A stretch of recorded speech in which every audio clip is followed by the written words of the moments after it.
देखिए, गाय का हमारे जीवन में बहुत बड़ा स्थान है। भारत को जब सोने की चिड़िया कहा जाता था, उस वक्त ये जो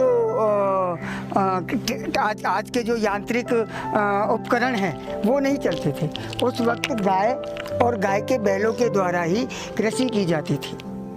और जब गाय और गाय के बैलों के द्वारा कृषि की जाती थी तो वो जो खेती होती थी वो उर्वरक होती थी और बहुत अधिक मात्रा में होती थी, पहली बात। दूसरी बात, गाय का हमारे परिवार में भी बहुत बड़ा योगदान है।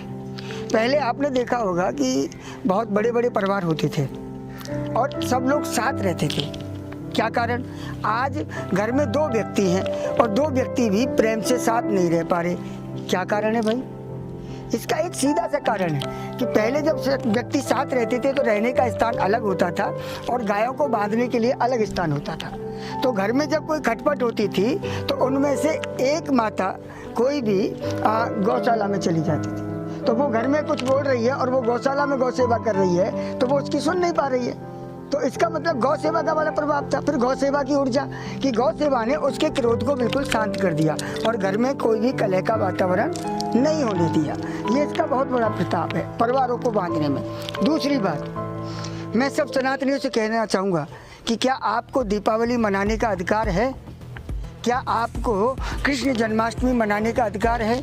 क्या आपको होली मनाने का अधिकार है?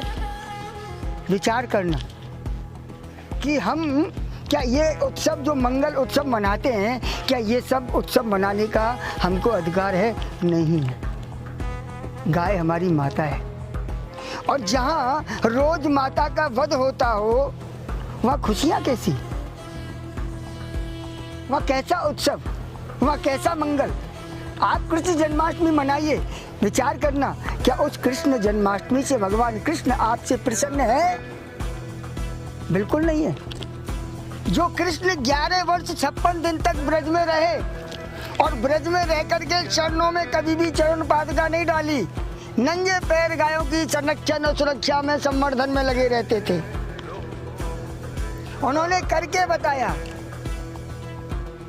लोग कृष्ण के बारे में बहुत बड़ी बड़ी बातें करते हैं, लेकिन कृष्ण का चरित्र क्या था ये उन्होंने अभी तक किसी ने समझा ही नहीं।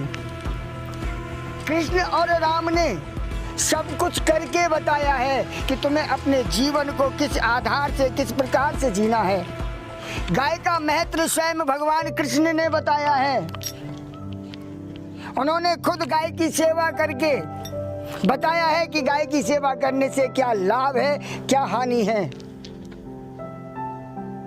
जब भगवान स्वयं गाय के लिए इतना कर रहे हैं तो आप और हम क्यों नहीं? क्यों आज हर सनातनी के घर में गाय नहीं? और गाय की जगह आपने किसको दे दी? कुत्तों को। आपके बेडरूम में, आपके रसोई में, आपके घर में, हर कमरे में, आपके साथ भोजन में कुत्ते घूम रहे हैं। उनके लिए तो आपके पास जगह है, उनके लिए आपके पास व्यवस्था है, लेकिन जो जगत जननी जिसके अंदर 33 कोटि देवता निवास करते हैं, उस गाय माता के लिए आपके घर में कोई स्थान नहीं है। उस कुत्ते की विष्ठा उठाने में आपको आनंद आता है, लेकिन गाय माता का पवित्र गोबर का अर्थ पता है आपको? यानी गाय का वरदान। गौ प्लस वर माने वरदान, गौ माने गाय, गाय का वरदान। जिस गोबर को उठाने में आज की माताएं बहनें ये कहती है ना कि बदबू आती है, वो वरदान है इस पृथ्वी के लिए, सृष्टि के लिए, इस माता का। ये ध्यान रखना। इसलिए हम सबका दायित्व बनता है कि हम सब गाय का संरक्षण करें, संवर्धन करें, इनकी सुरक्षा करें। और हाँ, हमारा शास्त्र कहता है कि अगर किसी ने हमारी माँ की तरफ आंख भी उठाई तो दुनिया तो आंख फोड़ने की बात करती है, हम तो की बात करते हैं महाराज। अगर हमारी गाय माता पर किसी प्रकार का कष्ट आता है तो हम उसके लिए जान देने के लिए तैयार खड़े हैं। हम कहीं भी पीछे नहीं हटेंगे गौ माता के लिए जान देने में। इसलिए मेरा सभी सनातनियों से निवेदन है कि अपने मूल को समझो, अपने धर्म को समझो। सनातन का मूल है गौ माता, सनातन का मूल है ये प्रकृति, सनातन का मूल है जल, सनातन का मूल है ये पृथ्वी। ये सब सनातन के मूल हैं। और जब मूल ही नष्ट हो जाएगा तो फिर आपके पास बचेगा क्या?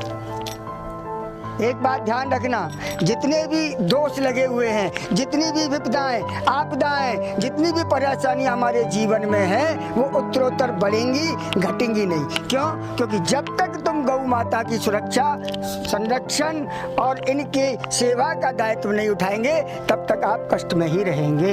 ये ध्यान रखना। गावो विश्वस्य मातरः, ऐसे इनको विश्व की माता नहीं कह दिया गया, ऐसे माँ नहीं कह दिया गया, माँ जैसा है इनके अंदर।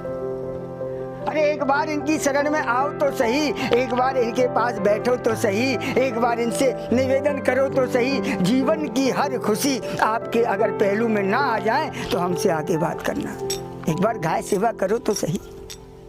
तो मेरा सभी सनातनियों से निवेदन है कि अपनी गाय की सेवा करें, सुरक्षा करें, संवर्धन करें।